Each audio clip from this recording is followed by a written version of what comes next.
বর্তমান পরিবেশে আপনি কি মনে করেন সুষ্ঠু নির্বাচন সম্ভব? আমি বললাম, আমি কি বলবো, পাটগ্রাম তো আপনাদের একেবারে কাছে। পাটগ্রামে কি হচ্ছে কি হয়েছে আপনারা দেখতে পাচ্ছেন। আর শুধু পাটগ্রাম নয়, সারা বাংলাদেশকে এখন পাটগ্রাম বানিয়ে ফেলছে একদল। এই অবস্থায় সুষ্ঠু নির্বাচনের কল্পনাও করা যায় না। সুষ্ঠু নির্বাচনের জন্য কতগুলো মৌলিক সংস্কার অবশ্যই করতে হবে।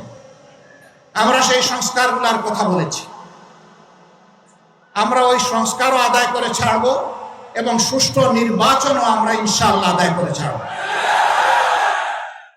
কেউ যদি আওয়ামী ফ্যাসিবাদ আমলের নির্বাচনের স্বপ্ন দেখে থাকেন, আমরা বলবো মহান আল্লাহর সাহায্যে আমরা সেই স্বপ্নকে দুঃস্বপ্নে পরিণত করবো ইনশাআল্লাহ।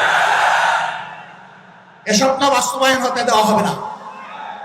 কোন প্রশাসনিক কূপ করতে দেওয়া হবে না। ভোট কেন্দ্রে কোনো